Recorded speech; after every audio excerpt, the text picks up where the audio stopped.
Quero cumprimentar a todos com a paz do Senhor. Estamos aqui mais uma vez para estar ministrando agora a lição de jovens, onde estaremos falando sobre o mais importante assunto, que é instruções à oração, da qual o apóstolo Paulo escreveu em sua carta a Timóteo, instruindo ele sobre essa importante arma na vida do cristão, que é a oração. Eu sou o presbítero Marcelo, congrego na Igreja Evangélica Assembleia de Deus, e temos comentado aqui no nosso canal a lição de adulto e também a lição de jovens. Quero convidar você que está chegando agora a estar se inscrevendo no canal.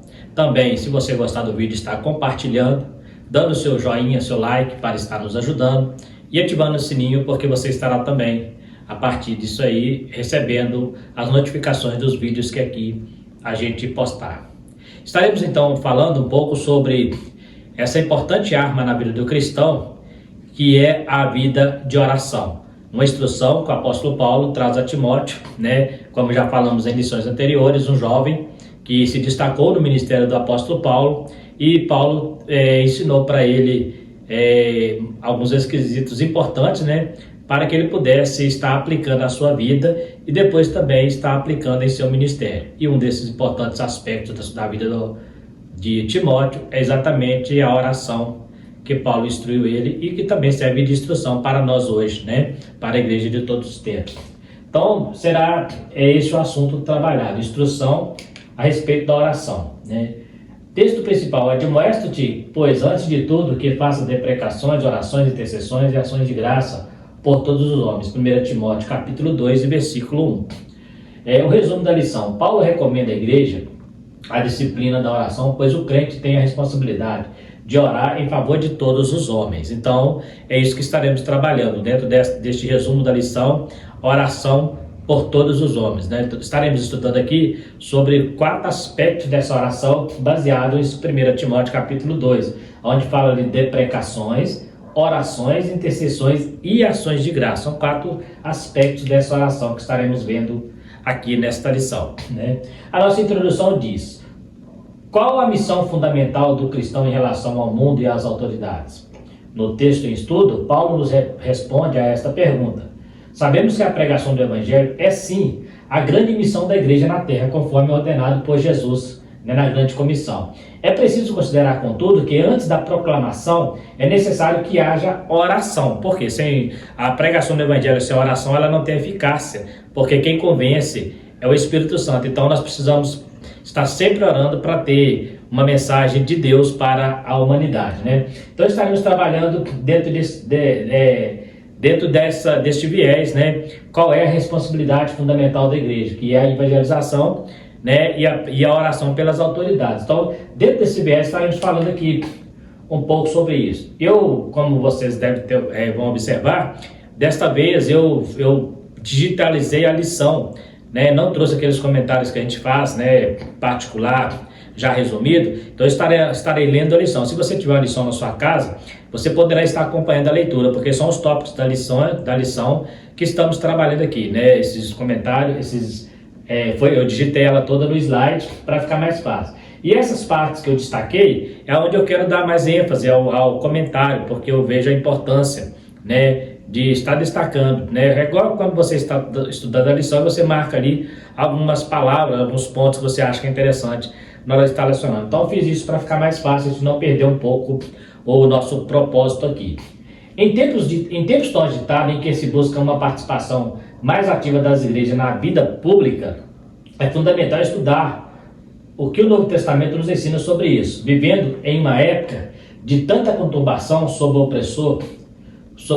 opressor do Império Romano, a orientação de Paulo foi, antes de tudo, a prática da oração. Vamos refletir sobre isso. Então nós vamos ver aqui que a igreja, nos últimos tempos, ela tem se envolvido muito com a vida pública, inclusive no meio da política.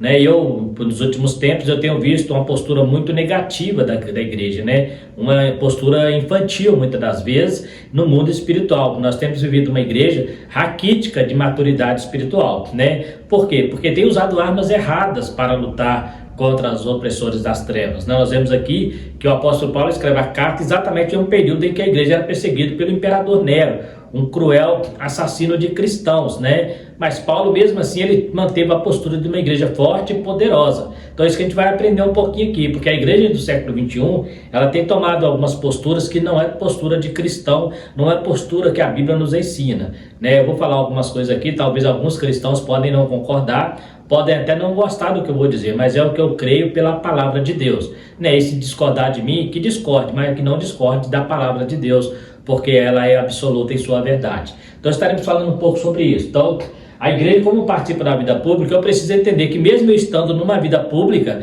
eu preciso ter minha postura de cristão, né? Precisa ter um cuidado para ali ser a luz de Cristo naquele ambiente, onde estamos ali participando, seja por meio da política, ou seja até mesmo por meio do trabalho, né? Então a gente precisa ter essa visão sobre como a igreja deve se portar diante de certas situações, né?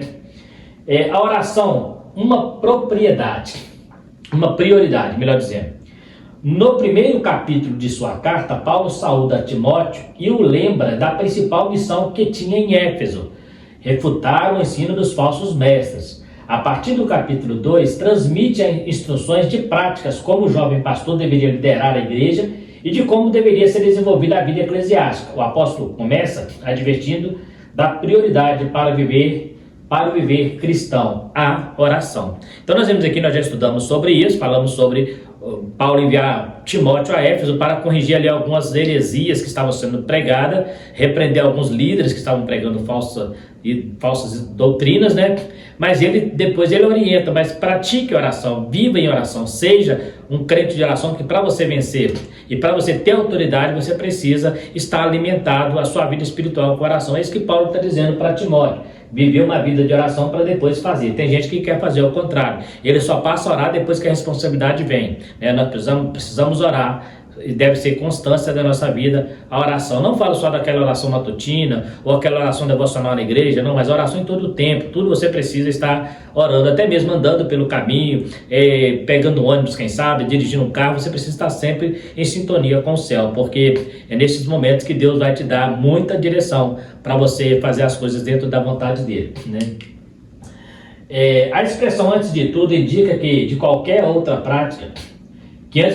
prática litúrgica, Timóteo deveria dedicar-se à oração e estimular os crentes de Éfeso a fazer o mesmo. Então, antes de tudo, ele falou assim, antes de você fazer qualquer coisa, ele mandou ele para lá, mas antes disso, Timóteo, antes de você chegar em Éfeso, você repreender lá os falsos obreiros, você dá uma nova doutrina, antes de tudo, faça oração. É isso que o texto está dizendo, ênfase sobre isso, né? Seu dever pessoal fica evidenciado quando o apóstolo diz, admoesto-te, e o dever congregacional está explícito na expressão, que façam, né? Então, ou seja, Timóteo e toda a igreja deveria ter a oração como prioridade ao viver, no viver. Isso funcionaria e funciona induvidosamente como condição para o estabelecimento e a vida da igreja. Então a igreja que não ora é uma igreja fraca, a igreja que ora é uma igreja forte. Então isso faz parte da vida da igreja, faz parte da vida do cristão, a oração, né? Quando deixamos de fazer isso, nós deixamos de falar com Deus, e quando eu deixo de falar com Deus, também deixo de ouvir a voz dele falando comigo, e aí eu começo a tomar minhas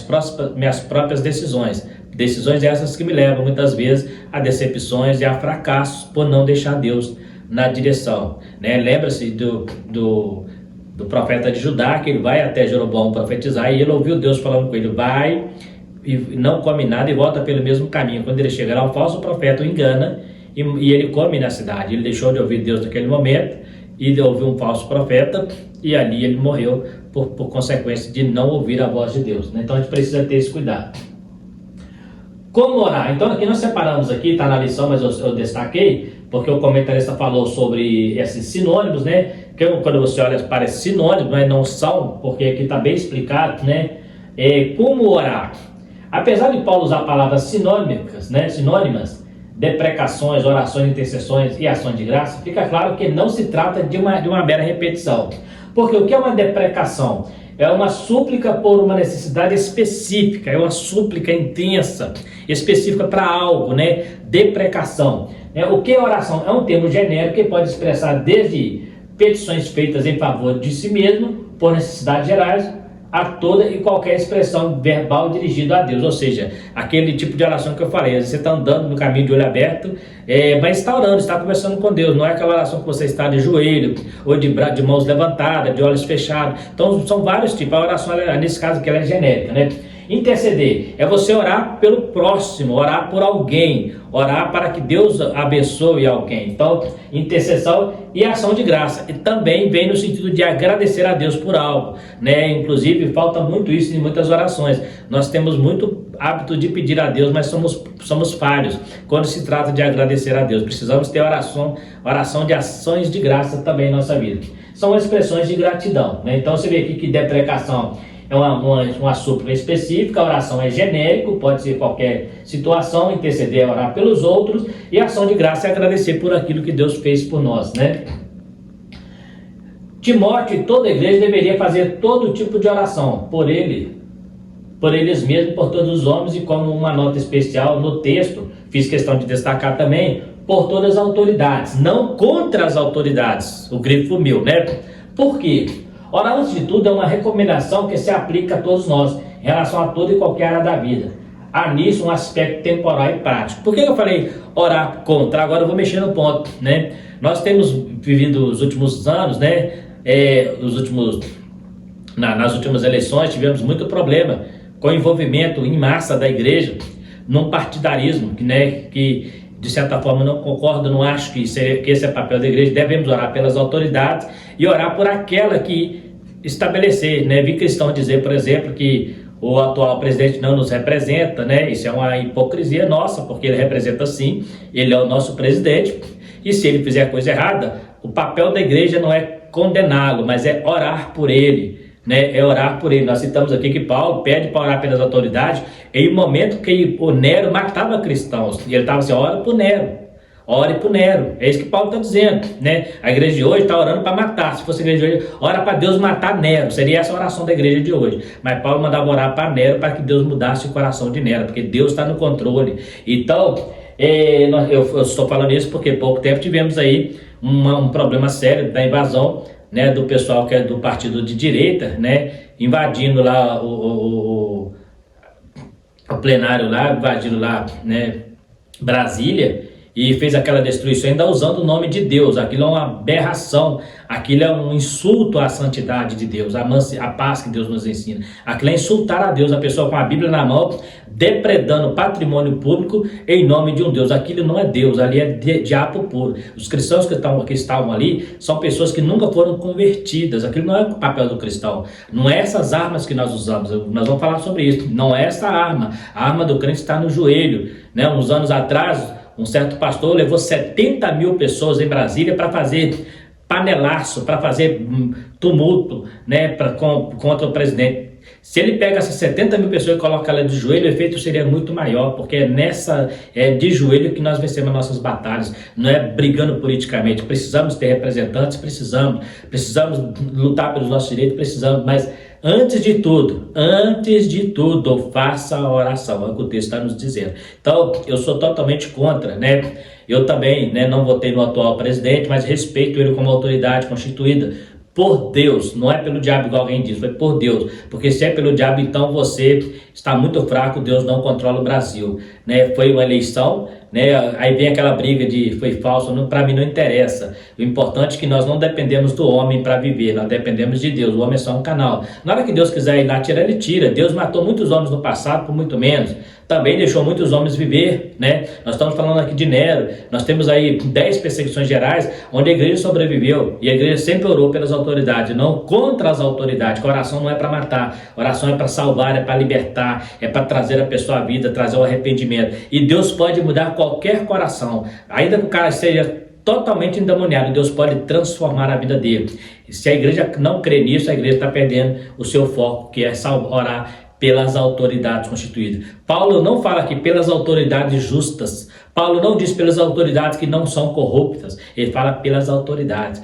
porque na época de Nero eram corruptos, eram imorais. Nero foi um dos piores governadores, imperadores romanos, quando se trata de imoralidade. Ele queimou 14 cidades do Império Romano e jogou a culpa nos cristãos. E mesmo assim Paulo manda orar por ele. Então aprenda isso. Quando você vê alguém fazendo discurso de ódio contra o atual presidente, contra o partido de esquerda, né, nós sabemos que eles não defendem nossos princípios, mas isso aí não é novidade para nós, porque são do mundo, né? O que nosso princípio não é regido pela política. Então tem um cara lá de direita que defende o nosso princípio. Ele não defende o nosso princípio. Quem defende o nosso princípio é a palavra de Deus. Ele só concorda com a palavra, mas isso não quer dizer que é ele que defende. Não é a Constituição, é a Bíblia. Nós seguimos, nossa Carta Magna não é a Constituição Federal. A nossa Carta Magna é a palavra de Deus, e dentro da palavra de Deus ela nos ensina a orar pelas autoridades constituídas, independente de ser cristão, independente de ser endemoniado, como alguns dizem, independente de ser políticos ruins que não concordam com a igreja. Isso não é problema nosso, porque nossa luta não é contra a carne nem contra o sangue, mas contra as hostes celestiais, contra quem está por trás dessas autoridades. Contra eles que nós temos que lutar. E é só através da oração que você consegue chegar lá. Através das armas carnais você chega no homem, mas através da oração você chega naquele que está usando o homem, né? Então é só para ficar bem claro: orar pelas autoridades e não orar contra elas. Você não tem que orar para Deus matar a autoridade, né? Porque se Deus fosse matar homens por causa de pecado, você seria o primeiro a morrer, porque você também é um pecador, né? Mas ele rouba, ele é corrupto, fulano, não interessa, não é o assunto aqui, mas eu estou mostrando como é que a lição nos ensina a viver, a usar a nossa verdadeira arma. Se você deixar de usar essa arma e usar meios próprios, você vai arcar com as consequências dos meios que você usou.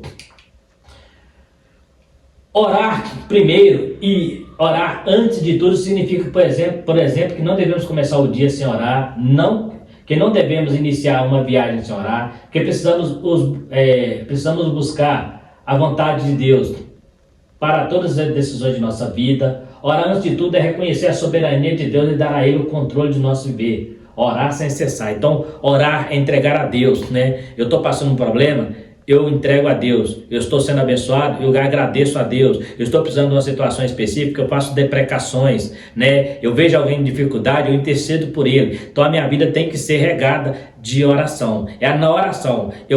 Volto a repetir, não existe arma mais poderosa na igreja do que a oração. Todas as outras armas dependem dessa, falar com Deus, porque é Ele que vai te dar a instrução. Essa é a arma mais poderosa da igreja, e a igreja tem deixado de usá-la para usar outros meios que não é bíblico, né? Então, vamos aqui, nos tempos de Paulo, o mundo vivia sob o controle de reis e imperadores cruéis. Acabei de dizer aqui, como Nero, um implacável perseguidor de cristãos, que governa o Império Romano naqueles dias, governava. O apóstolo Paulo já havia sido hostilizado e preso muitas vezes pelas autoridades romanas. Pouco tempo antes de escrever essa carta a Timóteo, sofreria 5 anos de aprisionamento da prisão em Jerusalém até Roma. Então você vê, ele tinha todos os motivos para falar assim: Senhor, mata esse endemoniado, mata este homem, eu já não aguento mais perseguição, esse homem está matando crente demais. Até quando, Senhor? O Senhor vai deixar este homem fazer isso? Este homem é endemoniado, ele é cruel, ele não teme ao Senhor, ele acha que ele é Deus, ele se declara Deus.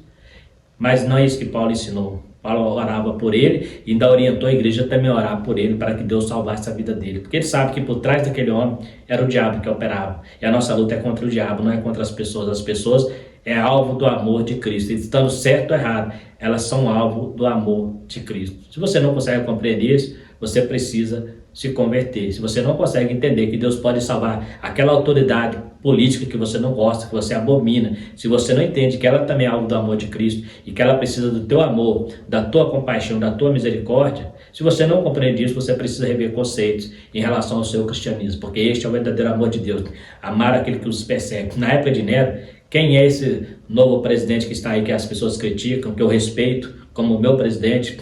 Não votei nele, mas é o meu. Imagina, você tem um cara que entra dentro da igreja e sai arrastando crente, mulheres e crianças, né, matando em praça pública, né, usando a lei para destruir, e mesmo assim a igreja orava por eles, julgando em arenas para fazer diversão para as pessoas, né, julgando lá no Coliseu de Roma. Quantos cristãos foram ali mortos no Coliseu de Roma para servir de espetáculo para os romanos, e mesmo assim a igreja orava por eles.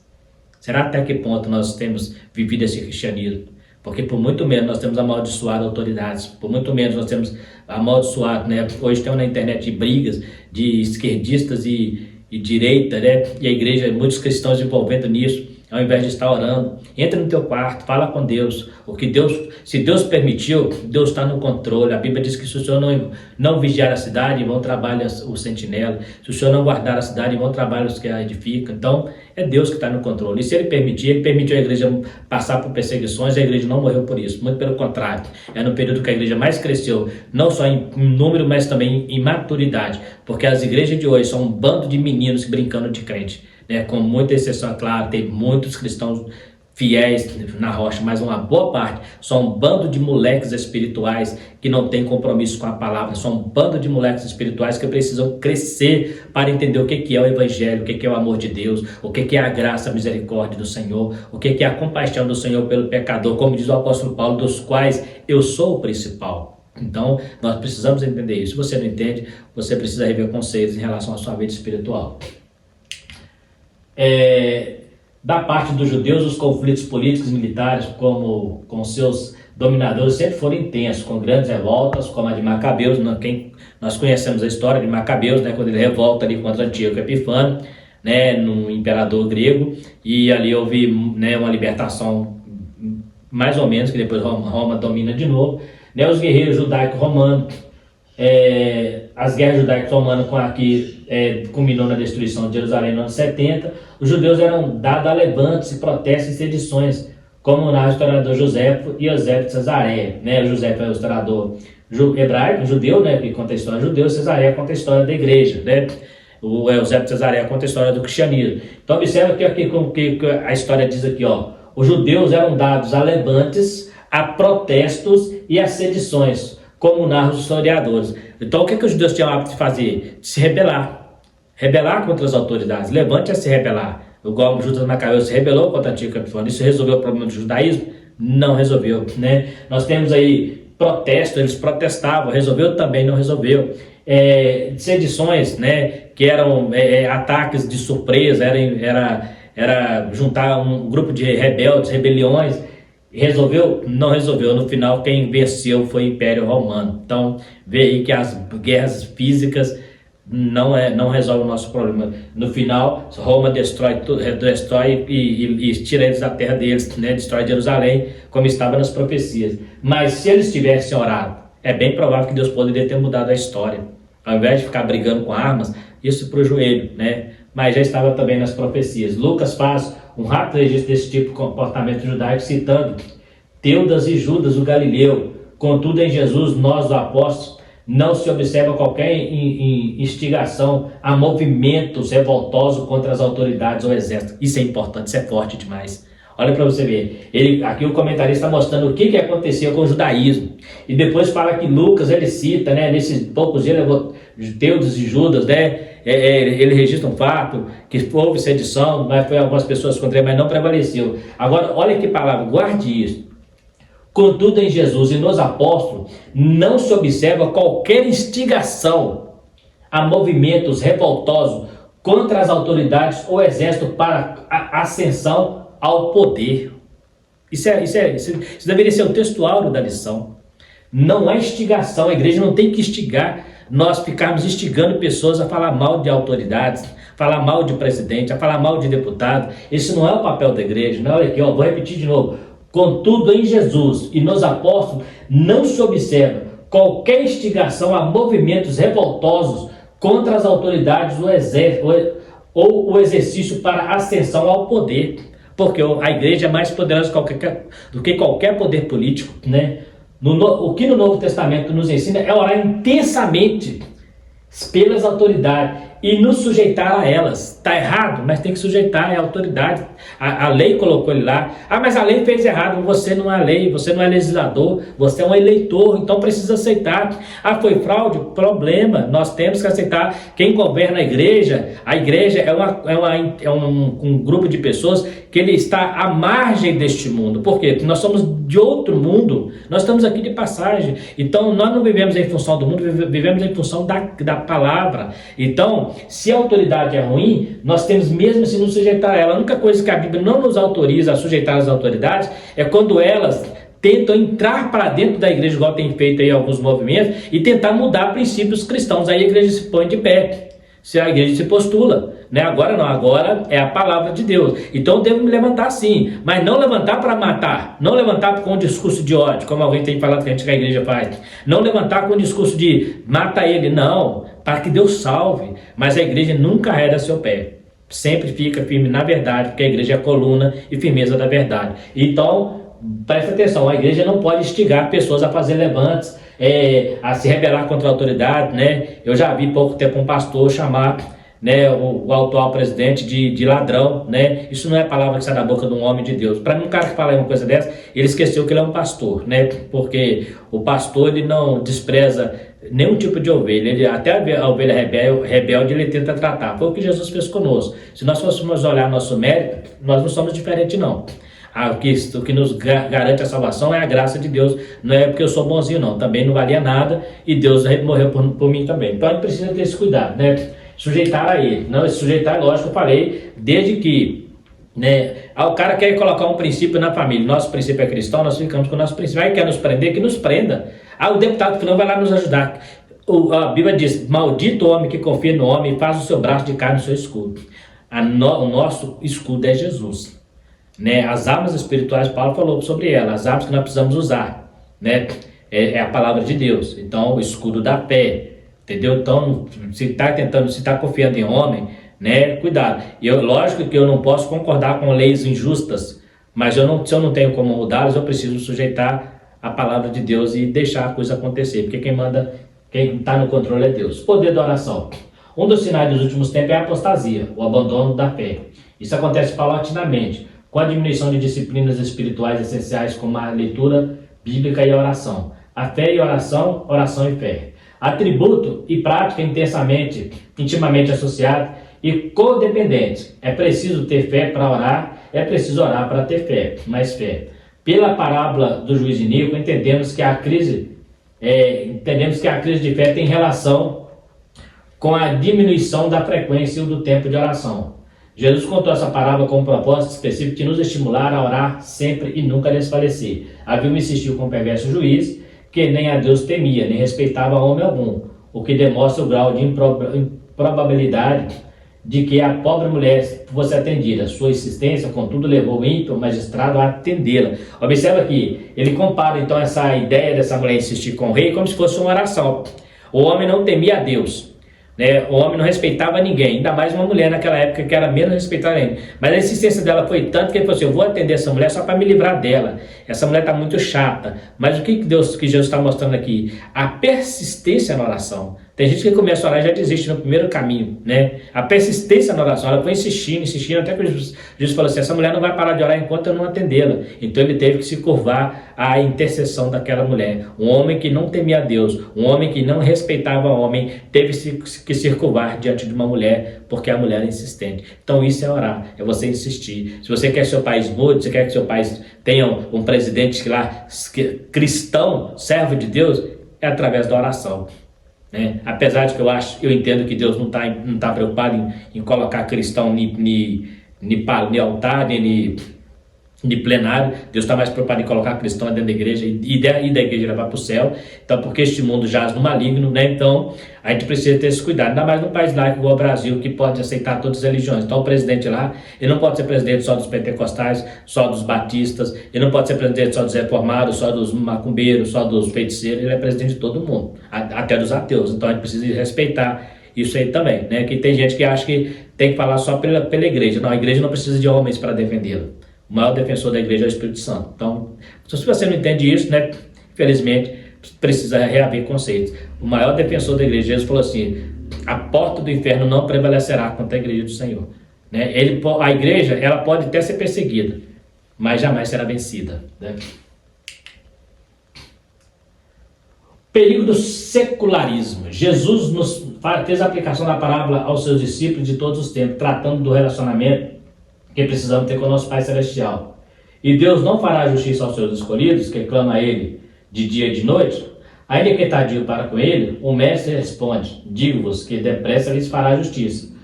Quando, porém, vier o Filho do Homem, porventura achará fé na terra? Em outras palavras, ainda haverá quem creia que vale a pena orar, esperando pela intervenção de Deus? Olha que pergunta interessante. Será que Deus hoje, Jesus olha para a igreja, será que ele consegue enxergar ainda, crente que tem fé, que Deus pode mudar através da oração e não através de meios próprios, né, de meios convencionais, né? Será que Deus, olhando para a terra, ele consegue ainda achar pessoas que entendam que a oração é mais forte que qualquer outra arma? Isso que ele está dizendo aqui. E ainda que ele é tardio, Deus não fará justiça? Vai fazer, né? A gente fala que Deus não tarda, mas não falha, né? Na verdade, aqui fala que ele é tardio para com alguns, mas a justiça será feita depressa. Então, a gente precisa ter esse cuidado, né? Deus não tarda, assim, nesse caso aqui diz que ele é tardio, sim, mas a justiça vem depressa, que é um paralelismo, né, que era muito comum dentro da cultura judaica. Jesus estava nos advertindo de uma onda mortal chamada secularismo, fruto do abandono da fé, de incredulidade e dureza de coração. Será que ainda vale a pena orar sempre, né?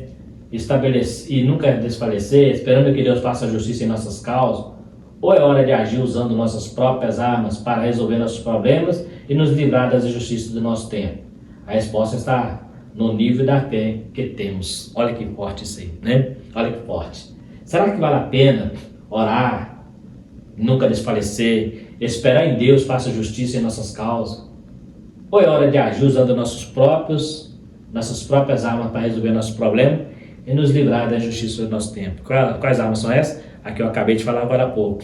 Ao invés da igreja instigar levantes, instigar rebeldia, né, desrespeito às autoridades, a igreja deve orar, porque essas são as armas que a igreja tem, não é as armas. Agora, quando ele fala de usar nossas próprias armas, essas armas carnais, né, e as nossas armas não são carnais, mas são poderosas em Deus para a destruição de fortalezas, segundo o apóstolo Paulo. A resposta está no nível da fé que temos, né? Quanto de fé que você tem para que Deus possa fazer diferença? Vida quieta e sossegada. Paulo está estimulando Timóteo a orar e ensinar a igreja que ore pelas autoridades. Olha, você vê que interessante, a lição o tempo todo fala sobre orar pelas autoridades. Para que Deus o Pai nos faça ter uma vida quieta e sossegada em toda a piedade e honestidade.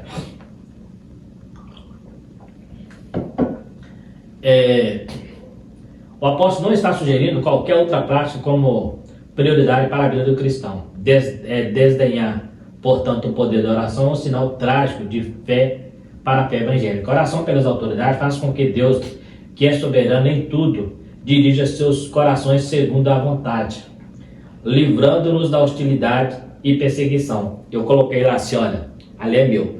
Ou não. Por que não? Porque quando eu vejo esse trecho aqui, a impressão que tem que se eu orar pelas autoridades, vai fazer com que Deus, que é soberano em tudo, dirija seus corações segundo a vontade dele e nos livra das hostilidades e perseguição. Ou não. Por quê? Porque muitas vezes você vai orar, vai fazer tudo como manda o figurino, mas Deus não vai te livrar das hostilidades. Deus não vai te livrar das perseguições. Porque o próprio Jesus falou que o mundo tereis aflições. O próprio Jesus falou que por causa do nome dele seremos perseguidos. Ele está falando de uma igreja forte, uma igreja que ora. Mas então nem sempre Deus vai te livrar, mesmo você orando. É o que eu acabei de volta a dizer aqui. Mesmo você orando pela autoridade, ela vai continuar sendo hostil ao evangelho e perseguindo o evangelho. Mas isso faz uma coisa interessante, isso faz nós entendermos uma coisa importante. A igreja pode ser hostilizada, a igreja pode ser perseguida, mas jamais será vencida, jamais será derrotada. Porque eles podem fechar os templos, mas não fecham a igreja. Podem derrubar prédios, mas não derrubam a igreja.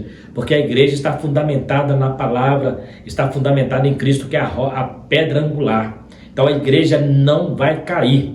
O que cai são templos, mas a igreja permanece de pé. Então, mesmo que você olhe, possa ser que continue tendo hostilidade, igual estamos tendo ultimamente, perseguição, querendo prender pastores por ter pregado contra o pecado, né? Mas a igreja permanece de pé, né? A igreja jamais será vencida. Provérbios 21:1 diz: como ribeiro de águas, assim é o coração do rei na mão do Senhor. Tudo quanto quer o inclina, né? Falando de um rei que serve a Deus. Atentemos, contudo, para o propósito correto que precisamos ter, que é viver em toda piedade e honestidade. Não pode ser outra a nossa motivação. Portanto, para que Deus seja agir em nosso favor, controlando o agir do Estado, nosso alvo deve ser uma vida piedosa, de profunda comunhão e serviço ao nosso Senhor, ao mesmo tempo em que vivemos honestamente diante de todos os homens. Então a igreja, se você quer que Deus mude o seu país, é através da oração, né? É através do jejum, é através de uma vida com Deus. Mas viver quieto, porque na mão do Senhor um rei, né, é como ribeiros de água, assim é o coração do rei quando está na mão do Senhor, né, vai saciar a sede de muita gente. Só que não quer dizer que quando você ora, isso vai mudar, porque igual eu falei aqui a princípio, muitas vezes nós oramos, mas as hostilidades elas continuam, as perseguições continuam. Mas, todos devemos ver quietos. Por quê? Porque a nossa pátria é os céus. A nossa pátria não é aqui. Então não esperamos nada de bom aqui. Não esperamos nada de melhor aqui. A Bíblia diz que ainda que nos venha perseguição, o que nos importa, ainda que nos venha tribulação, o que nos importa é entrar no céu. Então, devemos viver honestamente diante de todos os homens, né, com a cabeça erguida, sabendo que quando o cristão cai a campa fria, na verdade ele cai fisicamente, mas espiritualmente ele está sendo erguido para o céu, né? Olha para você ver a oração de um cristão de verdade. Estevão tomando pedrada, ele fala: perdoai-vos. Ele poderia falar: Senhor, até quando tu vai vingar? Senhor, tem misericórdia, repreende esses demoniados que estão matando uma pessoa inocente. Não, ele fala: perdoai-vos. Ele nem sabe o que faz, porque Estevão sabia que por trás dali estava era o diabo, né? E a nossa luta é contra ele. Ele sim sabe o que faz. Bom e agradável. Deus espera que confiemos nele e façamos o que ele recomenda em sua palavra. Sob a inspiração do Espírito Santo, Paulo não apenas adverte a Timóteo da prioridade da oração e do seu alvo, mas registra que isso é bom e agradável diante de Deus. Deixar de atender essa recomendação e buscar outros expedientes e além de incredulidade e rebeldia, sob a falsa justificativa de que é preciso agir. Olha que interessante essa outra frase aqui. Esse comentarista ele foi muito feliz dos comentários dele, né? E deixar de atender essa recomendação e buscar outros expedientes ir além, faltou aqui, ir além da incredulidade e rebeldia, sob a falsa justificativa de que é preciso agir. Ou seja, então eu uso outros meios que não é oração. Não, tem que agir, a igreja não pode ficar calada, a igreja tem que correr atrás, a igreja tem que fazer panelaço mesmo, a igreja tem que fazer marcha para Jesus, ir lá para Brasília. Não tem que fazer, a igreja tem que orar. A igreja não precisa sair do local para vencer as suas batalhas, não. Ela vence no quarto da oração, é no campo da oração. Jesus falou assim: olha, quando for orar, Deus entra no teu quarto, é ali, é no oculto que as batalhas, as maiores batalhas acontecem. Não é na praça pública, usando bandeira, igual alguns fazem, né? Usam bandeira do Brasil, né? A gente vê muito envolvimento político. Eu sou totalmente contra, me perdoe aqueles que acham que está certo, mas esse não é o papel da igreja. A igreja tem que orar dentro. Você está na sua igreja, vou lá para a praça orar. Que diferença faz você orar na praça, orar na igreja? Deus não precisa do local para Deus operar, não. Deus não precisa de fazer uma cruzada lá na praça. Ele precisa de cruzada na praça para pregar a palavra, para evangelizar. Para orar, você pode orar na sua igreja, que Deus ele não está preso ao local, né? Não, vamos para a praça fazer uma oração lá na praça, né? Para quê? Ora em casa, ora na igreja, né? Agora, se você for lá na praça para pregar, eu concordo, porque é lá que estão os pecadores precisando ouvir a palavra. Mas orar, você pode orar na igreja mesmo, porque a oração ela não está presa a espaço. Isso é até idolatria, né? É uma certa idolatria, misticismo, melhor dizendo, né? As pessoas orar em certos locais e achar que Deus vai mudar porque ele está ali, né? Eu tenho que ir para lá porque senão Deus não vai fazer. Não, muito pelo contrário, né? Você pode orar em secreto, né? A oração do crente pode muito ter seus efeitos. Então não precisa você sair do seu local para Deus operar, não. Eu tenho que ir lá do outro lado orar porque é lá que Deus vai operar. Não, Deus opera, você ora aqui e Deus fala lá, né? Quem não conhece um testemunho de alguém que orou na igreja, chegou em casa e Deus tinha curado a filha através de uma oração, né? Olha aquele lá que o centurião lá fala com Jesus lá: não precisa de ir na minha casa, diz somente uma palavra e meu servo ficará curado. Olha você ver que oração. Diz somente uma palavra, porque tu tem autoridade, só pode curar ele lá, não precisa só ir lá curar ele não. Olha que coisa linda. A igreja é assim, aonde você ora, Deus está ali, ele é onipresente, ele vai lá e resolve o problema sem você ter que ir, entendeu? É isso que o centurião falou lá para Jesus. Então, é interessante, deixar de atender a recomendação é buscar experiências próprias, né? Expediente próprio. Outra coisa que eu coloquei aqui, destaquei de novo: porventura orar não é agir? Sim, orar é agir. Agir na esfera própria. Olha que lindo isso aí. Esse comentarista foi muito feliz, viu? Muito feliz mesmo nos comentários. É agir sim, mas é na esfera própria. Qual é a esfera própria? Contra os verdadeiros inimigos da igreja. Quem é o verdadeiro inimigo da igreja? É o político que você não concordou que ele ganhou as eleições? É o político do outro partido que não concorda com a igreja? Não. Os verdadeiros inimigos da igreja estão lá em Efésios capítulo 6, versículo 12. Que é a nossa luta contra o espírito, contra os ossos celestiais da maldade. Nossa luta não é contra a carne nem sangue. Então, a oração, você vai vencer o verdadeiro inimigo. Os seus meios próprios, você vai vencer o homem. Você vai vencer o homem. Mas a oração vence o verdadeiro inimigo, que é aquele que está por trás.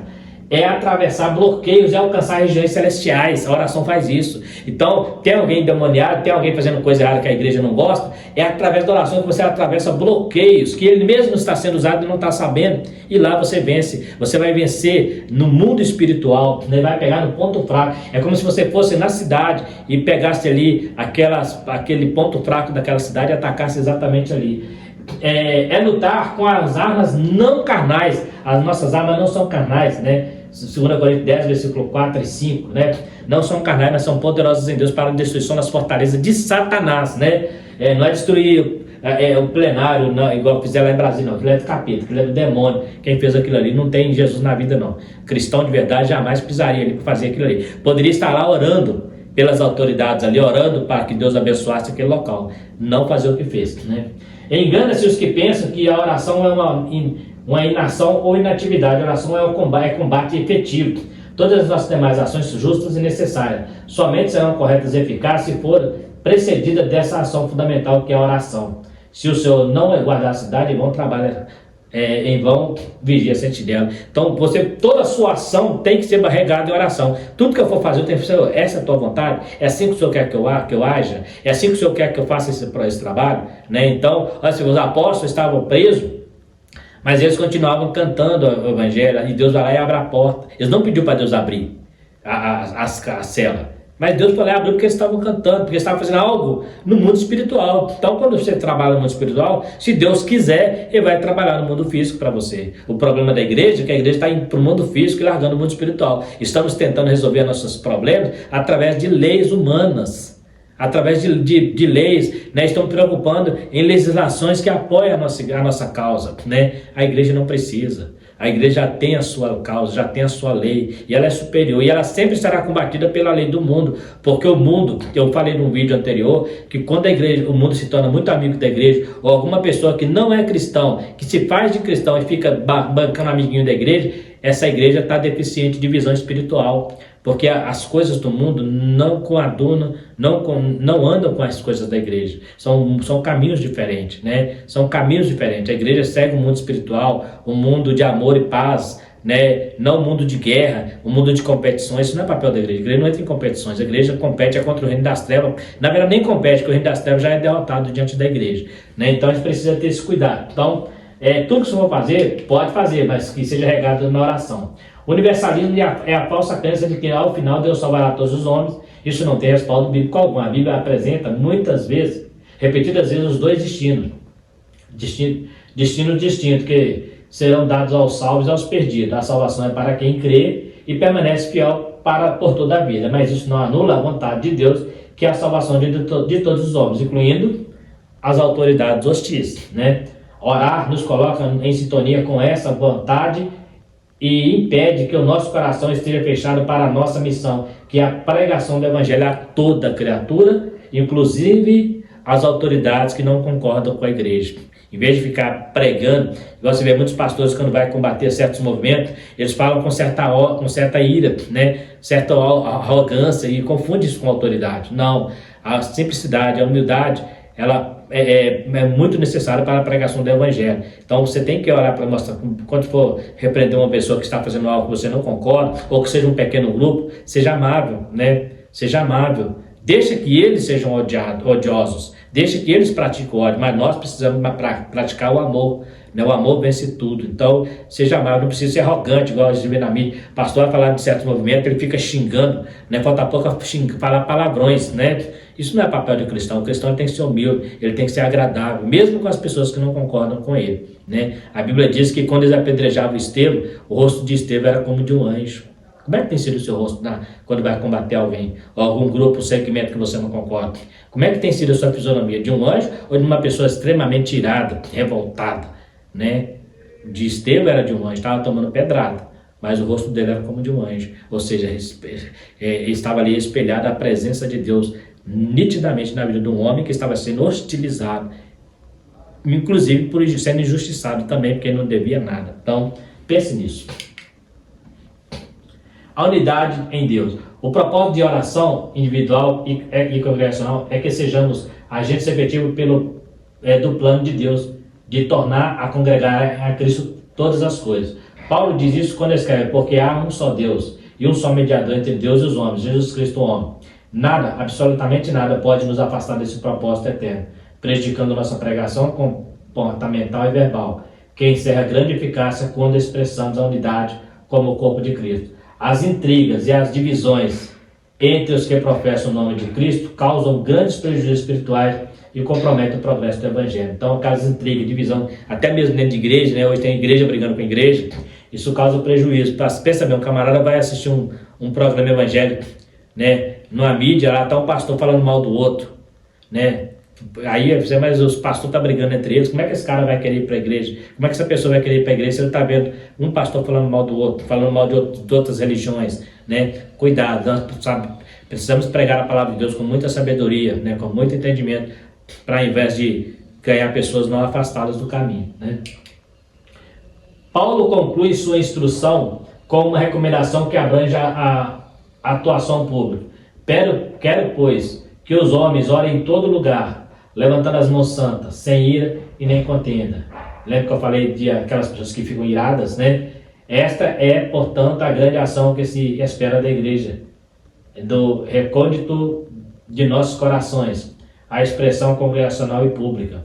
Foi assim que a igreja sempre cresceu. Nem tiraria romana deteve o avanço na fé cristã. Olha que lindo isso aí.